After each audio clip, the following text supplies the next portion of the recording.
El presidente de los Estados Unidos, Carter, y el jefe del gobierno panameño, Omar Torrijos, firmaban el 7 de septiembre de 1977 el tratado que devolvería el canal a Panamá el 31 de diciembre de 1999. Entre ambos firmantes, como testigo de honor, Mateo Orfila, secretario general de la Organización de Estados Americanos. Ese tratado, suprema aspiración del general Torrijos, desde que se alzó con el poder en 1960, Panamá recibirá 70 millones de dólares anuales en concepto de arrendamiento del canal, más préstamos por valor de unos 400 millones de dólares, más la inmediata devolución de propiedades y tierras, hasta ahora bajo soberanía norteamericana en la zona del canal, por valor de unos 1.000 millones de dólares. Esto de inmediato. Y en el año 2000 el canal mismo y todas las instalaciones, cuyo valor se cifra en unos 3.000 millones de dólares.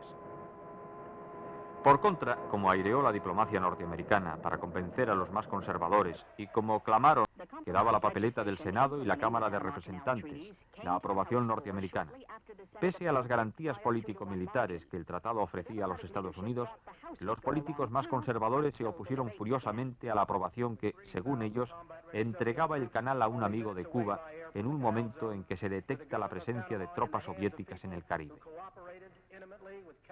Pero no pesaba menos el argumento económico. Según la CEPAL, los ingresos registrados por el canal en concepto de peaje entre 1960 y 1970 fueron de 757 millones de dólares. Las previsiones para la presente década superan la cifra de 1.000 millones. El ahorro que el empleo del canal supuso para los usuarios en la pasada década fue de 5.400 millones de dólares. El ahorro para la década presente se estima en unos 8.000 millones. No se olvide que son los propios Estados Unidos los principales usuarios del canal.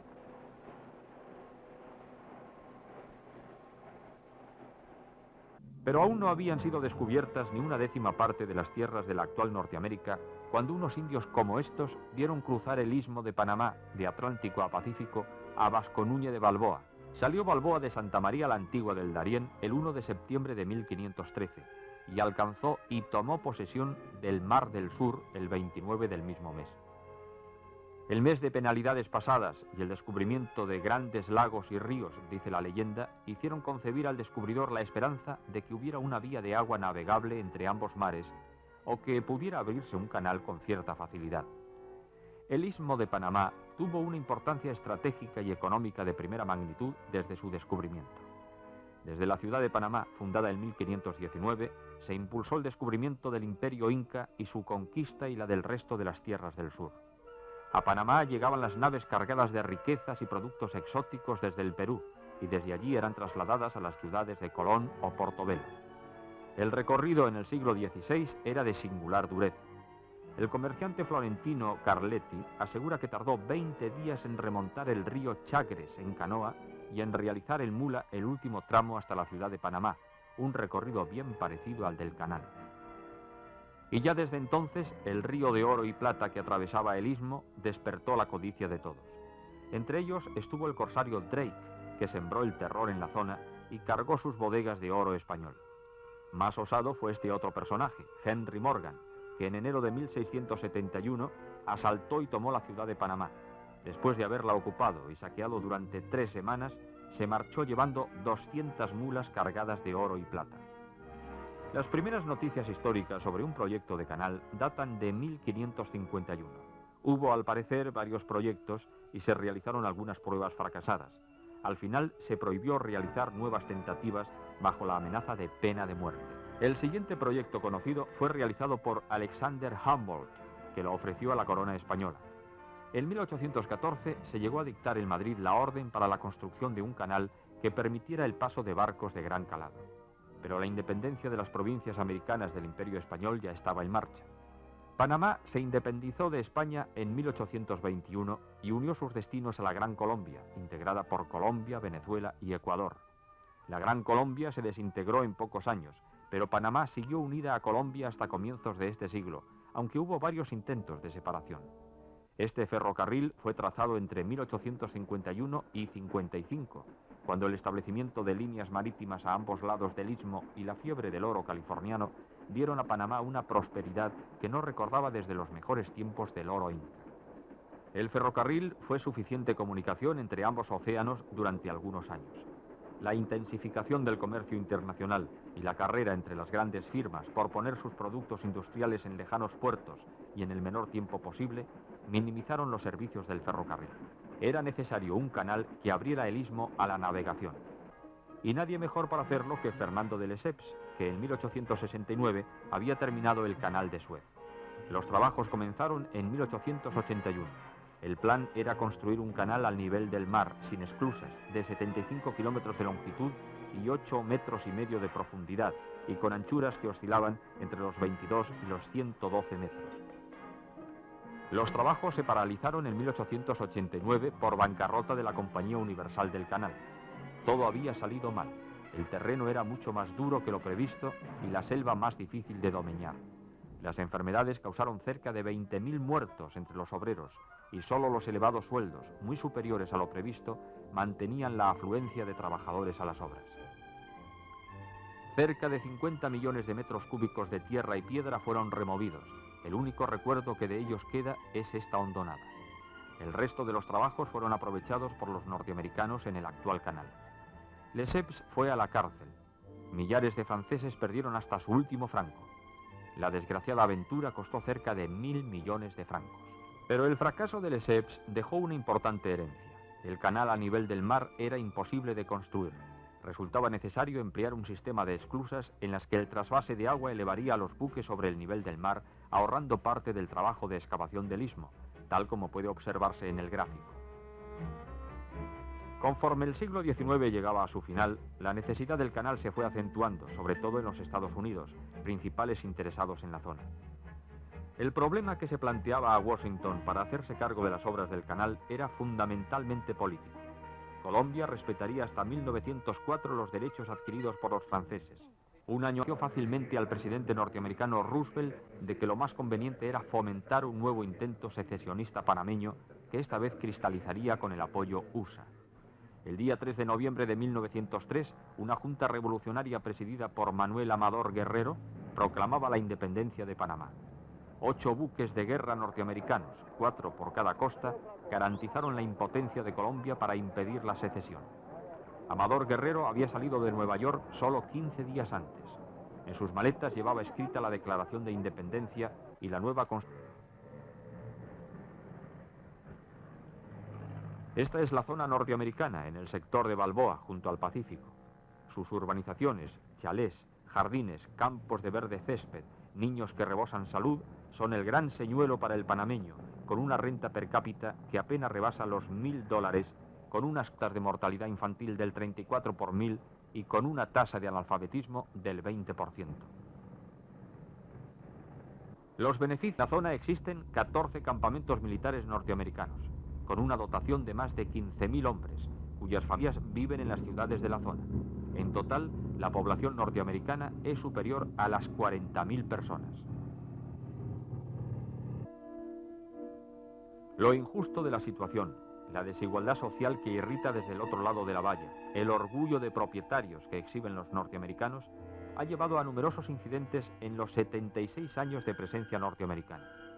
Pero ninguno fue tan violento como el de 1964, en el que los marines abrieron fuego contra los estudiantes panameños que trataron de saltar o tirar la valla, causando 21 víctimas.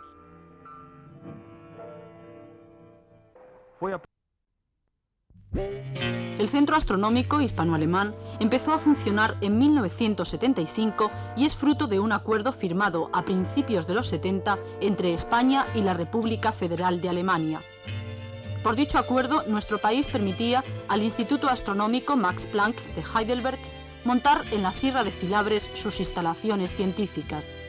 Su costo asciende a 6.300 millones de pesetas. España, por su parte, se comprometía a dotar a la zona de la infraestructura correspondiente, construcción de una carretera de 30 kilómetros de acceso al lugar y subida a calar alto de agua y electricidad. En total, una inversión de 600 millones de pesetas.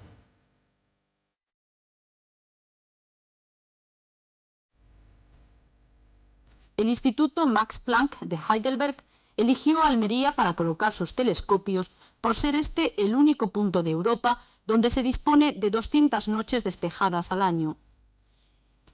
En Alemania, en cambio, solamente existen unas 50 noches útiles para la observación.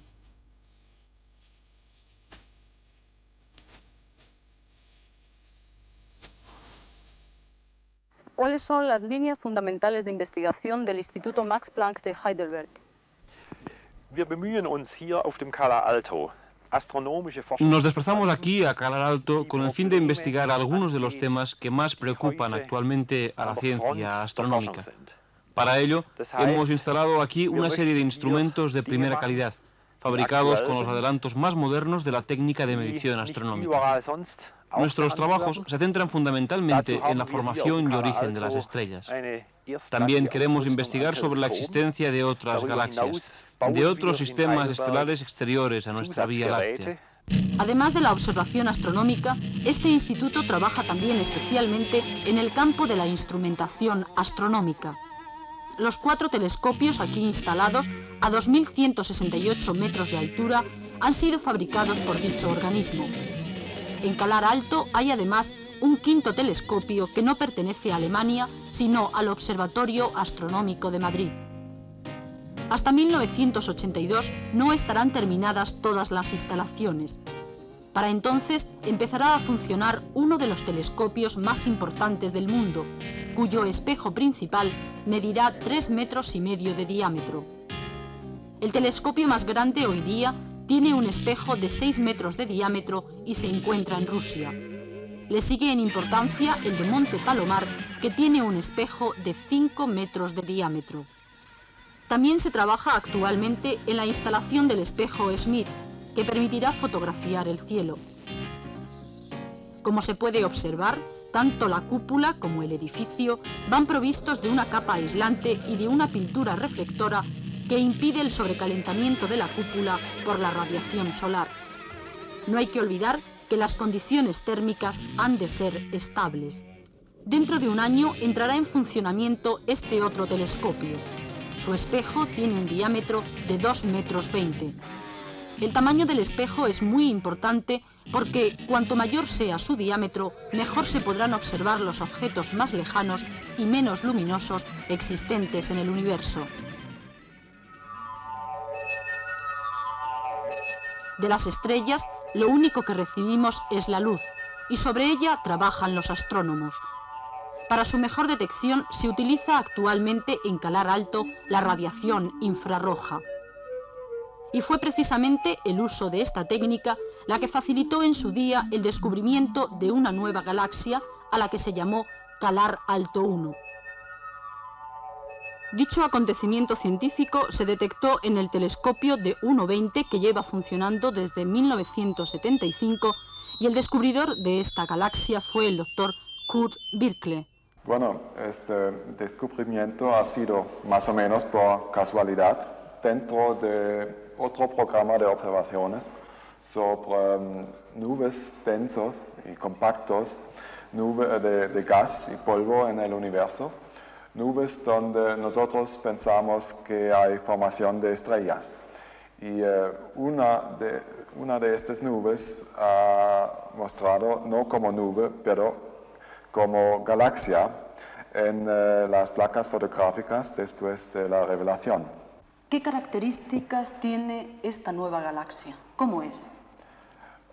Primeramente, hemos pensado que esta galaxia es un nuevo miembro del grupo local de galaxias. Otro miembro, por ejemplo, es nuestra galaxia, nuestra Vía Láctea, pero más tarde, con otras observaciones de los observatorios en los Estados Unidos, el Monte Palomar con el telescopio de 5 metros, estas observaciones han mostrado que esta galaxia es más lejos. Tiene una distancia quizás de 60 millones de años luz, que corresponde a una velocidad radial de 4.500 kilómetros por segundo. Pero de todas maneras, este descubrimiento ha sido muy interesante porque hoy día sabemos por otras observaciones que esta galaxia Calar Alto 1 es miembro de otro grupo de galaxias que contiene en total unos 30 galaxias.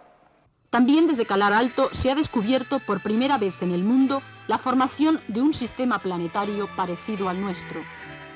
Se cree que esta pequeña mancha, que se puede apreciar en la fotografía, sea una nube de gas y de polvo que está alrededor de una estrella en formación. Al parecer se trata de una nube similar a la que se supone rodeaba a nuestro Sol antes de que aparecieran los planetas. Se supone así que estamos ante la formación de un sistema planetario. Nuestro Sol nació hace 5.000 millones de años y se cree que desaparecerá dentro de otros 5.000.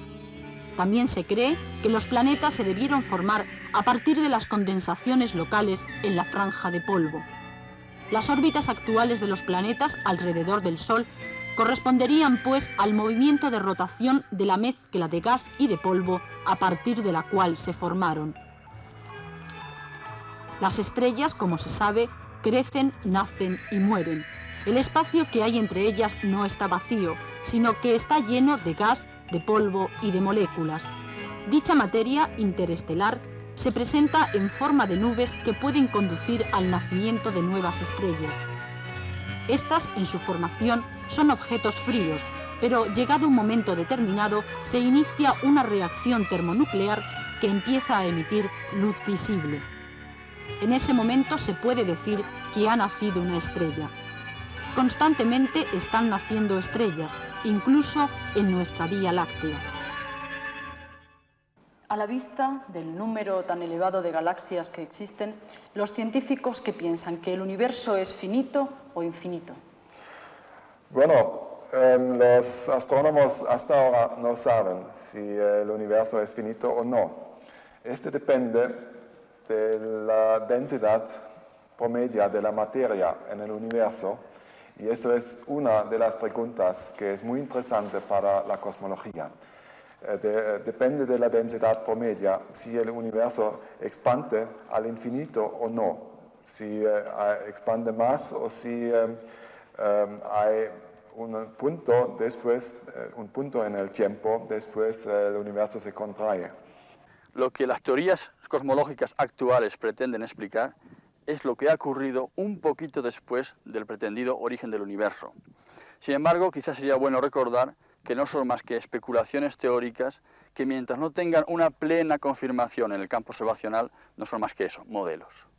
Pero, por ejemplo, ¿cuáles son las teorías más dominantes? La teoría dominante, en cuanto a la aquiescencia del mayor número de astrónomos, se trata de la teoría de la expansión del universo con lo llamado Big Bang, es decir, la gran explosión inicial. Se supone que el estado inicial del universo era un estado de infinita o casi infinita concentración de materia y energía, que esto explotó por causas que nosotros no podemos conocer y que esa explosión la estamos nosotros observando actualmente en lo que llamamos la recesión de las galaxias, es decir, la expansión del universo, y esta radiación de fondo a aproximadamente 3 grados absolutos, que sería un fósil de estos primeros instantes. El Observatorio Astronómico de Calar Alto trabaja preferentemente en el tema del origen y formación de estrellas. Sus astrónomos utilizan el 50% del tiempo de observación disponible en los telescopios. España puede usar el 10% de ese tiempo y el resto es para astrónomos de otros países. ¿En qué situación se encuentra la investigación astronómica en España? La ciencia astronómica es una actividad que requiere unos grandes y poderosos medios de trabajo, en particular para realizar observaciones. Y estos medios hasta ahora nos han hecho falta en España. Lo cual quiere decir que la actividad se reducía a problemas de tipo teórico y, desgraciadamente, no muy en contacto con los nuevos problemas que plantean las nuevas investigaciones. La influencia de Calar Alto en la investigación de nuestro país en este campo puede ser importante. Naturalmente. Calar Alto, toda esta realidad que nos rodea aquí, supone que para la astronomía española se abren de par en par las puertas de las técnicas más modernas y sofisticadas. Quiere decirse que de pronto tenemos los españoles, los astrónomos españoles, acceso a los más modernos medios de trabajo y por lo tanto tenemos acceso a la discusión internacional sobre los problemas en astronomía. Ahora bien, la simple disposición de medios no va a resolver los problemas. Detrás de cada instrumento hay un astrónomo, hay un equipo técnico y somos nosotros, en particular los astrónomos españoles, quienes tenemos que demostrar en el futuro inmediato que estamos a la altura de los medios que ahora disponemos. La astronomía está hoy más que nunca en auge, porque si bien al hombre siempre le ha inquietado el origen del universo, hoy dispone de más medios para investigarlo.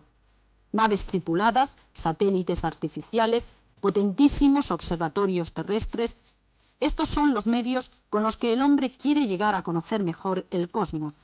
Ese cosmos que, según los científicos, nos es todavía un gran desconocido.